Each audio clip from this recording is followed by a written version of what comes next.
ACLS Practice Test 2025 Part 1 BLS and Airway Management.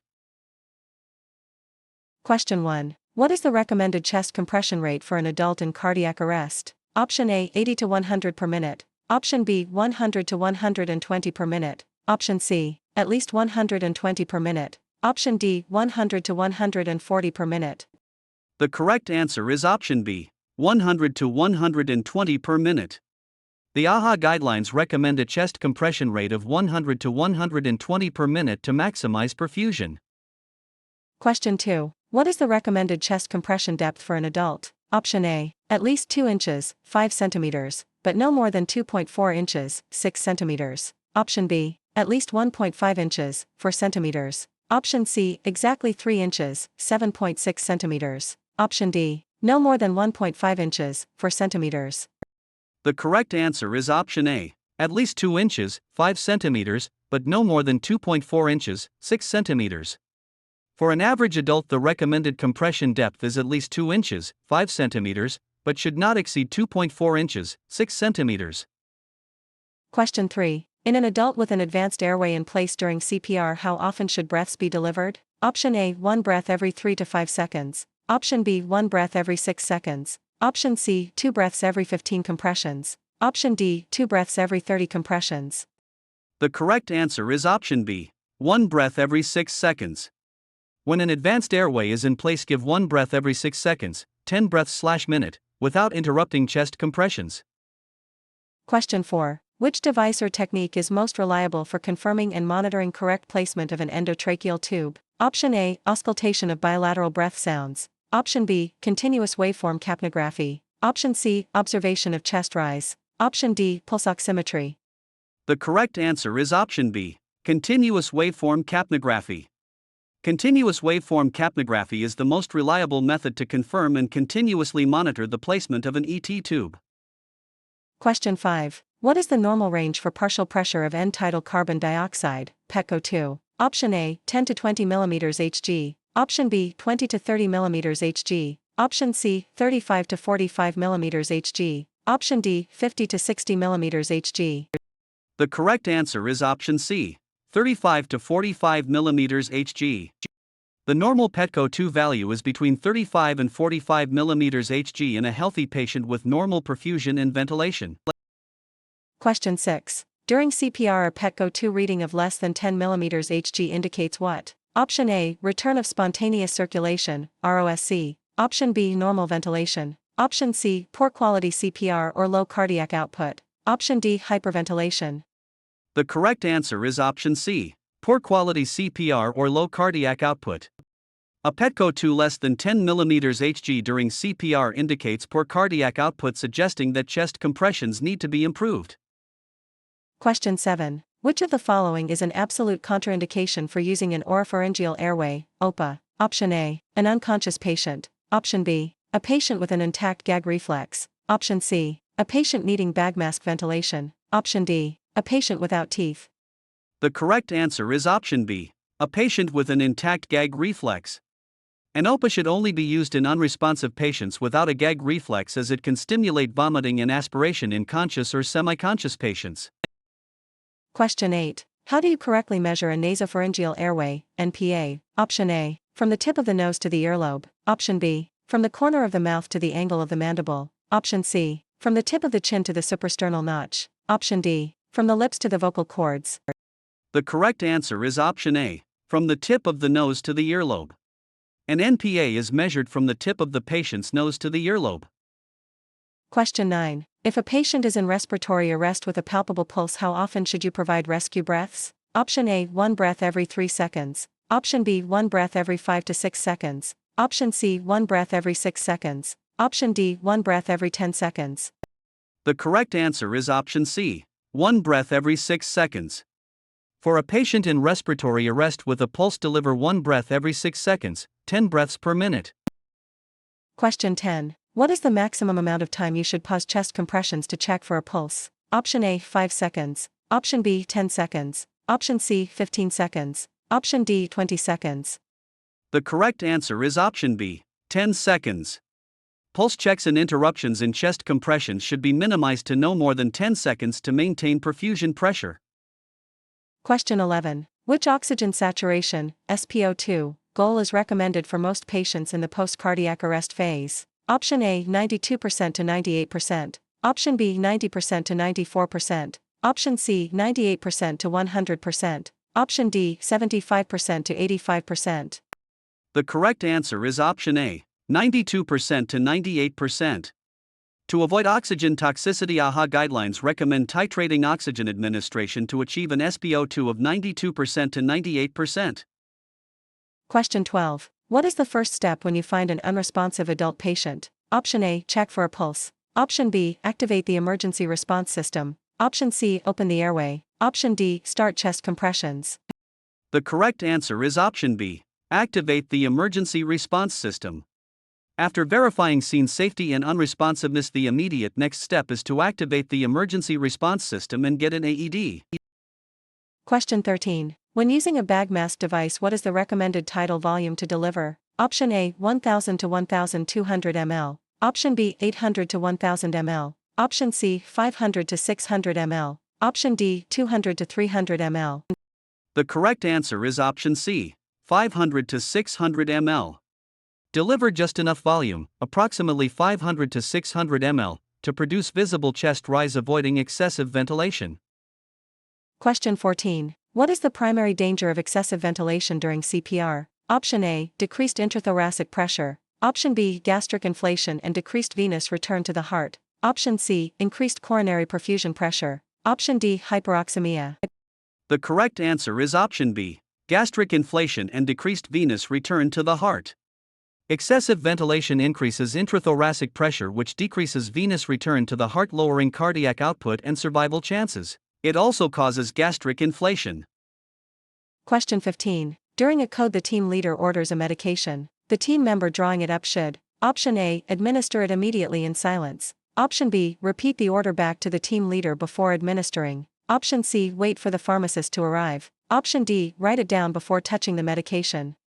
The correct answer is option B, repeat the order back to the team leader before administering. Closed-loop communication is critical in ACLS. The team member must repeat the order back out loud to confirm it before administration. Question 16. A patient is found unresponsive and not breathing but has a strong carotid pulse at 60 bpm. What is the next action? Option A, begin CPR starting with chest compressions. Option B, provide rescue breathing at 1 breath every 6 seconds. Option C, apply the AED pads and shock. Option D, administer 1 mg epinephrine. The correct answer is option B, provide rescue breathing at 1 breath every 6 seconds. If the patient has a pulse but is not breathing normally, they are in respiratory arrest. Provide 1 breath every 6 seconds. Question 17. Which advanced airway device is considered a supraglottic airway? Option A, endotracheal tube. Option B, laryngeal mask airway, LMA. Option C, tracheostomy tube. Option D, nasopharyngeal airway. The correct answer is option B, laryngeal mask airway, LMA. The LMA is a supraglottic airway device that sits above the glottis to facilitate ventilation. Question 18. If a patient has a suspected cervical spine injury, what is the preferred method to open the airway? Option A, head tilt chin lift. Option B, jaw thrust maneuver. Option C, blind finger sweep. Option D, neck hyperextension. The correct answer is option B, jaw thrust maneuver. The jaw thrust maneuver is preferred to open the airway in a patient with a suspected cervical spine injury to minimize neck movement.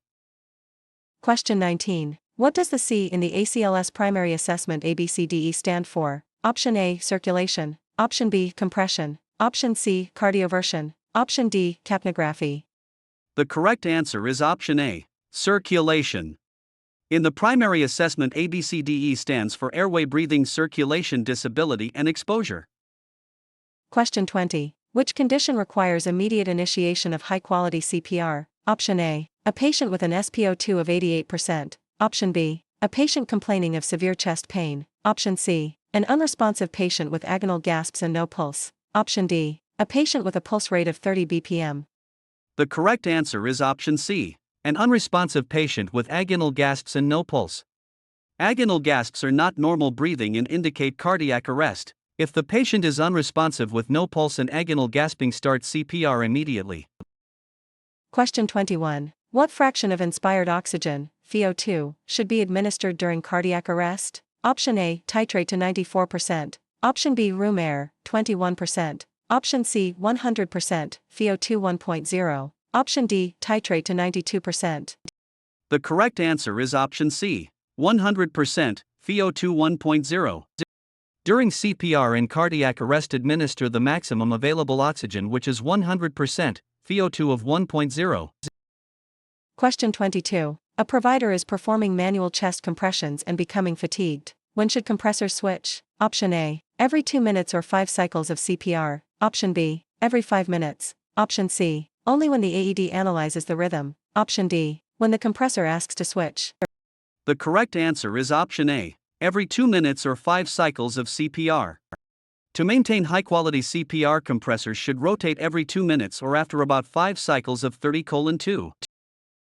Question 23. Which metric directly reflects the quality of coronary perfusion pressure during CPR? Option A, arterial blood gas. Option B, diastolic blood pressure, if arterial line is present. Option C, systolic blood pressure. Option D, pulse oximetry. The correct answer is option B, diastolic blood pressure, if arterial line is present. If an arterial line is in place or relaxation, diastolic pressure of less than 20 mm Hg indicates that chest compressions need improvement. Question 24. When providing compressions, what is the definition of complete chest recoil? Option A, allowing the chest to return to its normal position after each compression. Option B, lifting the hands completely off the chest. Option C, compressing halfway down and releasing. Option D, pushing fast without fully releasing. The correct answer is option A, allowing the chest to return to its normal position after each compression. Complete chest recoil allows the heart to refill with blood between compressions, maximizing cardiac output. Question 25. If a patient is pregnant and in cardiac arrest, what modification to CPR should be made? Option A, perform compressions lower on the sternum. Option B, perform continuous left lateral uterine displacement, LUD. Option C, decrease compression depth. Option D, give breaths every 10 seconds. The correct answer is option B, perform continuous left lateral uterine displacement, LUD.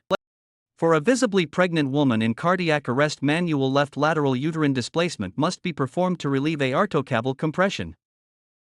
Question 26. What is the first drug given to all patients in pulseless cardiac arrest? Option A, amiodarone. Option B, atropine. Option C, epinephrine. Option D, lidocaine. The correct answer is option C, epinephrine. Epinephrine 1 mg is the first-line vasopressor given to all patients in pulseless cardiac arrest regardless of the rhythm. Question 27. How often should epinephrine be administered during a cardiac arrest code? Option A, every 1 to 2 minutes. Option B, every 3 to 5 minutes. Option C, every 5 to 10 minutes. Option D, only once. The correct answer is option B, every 3 to 5 minutes. Epinephrine 1 mg 4/IO should be administered every 3 to 5 minutes during cardiac arrest. Question 28. If N4 cannot be established during a code, what is the preferred alternative route for medications? Option A, intramuscular, IM. Option B, intraosseous, IO. Option C, subcutaneous, SQ. Option D, endotracheal, ET. The correct answer is option B, intraosseous, IO. The intraosseous, IO, route is the preferred alternative when intravenous, access is not rapidly achievable during a cardiac arrest. Question 29. What is the proper flush technique after administering N4 medication during CPR? Option A, flush with 20 ml of normal saline and elevate the extremity. Option B, flush with 5 ml of normal saline. Option C, do not flush, let the compression circulate it. Option D, flush with 10 ml of sterile water. The correct answer is option A, flush with 20 ml of normal saline and elevate the extremity. After administering N4 medication during CPR, follow with a 20 ml fluid bolus and elevate the extremity for 10 to 20 seconds to facilitate delivery to central circulation. Question 30. Which patient population is routine use of cricoid pressure recommended for during intubation? Option A, all adult patients. Option B, routine use of cricoid pressure is not recommended. Option C, trauma patients only. Option D, pregnant patients only.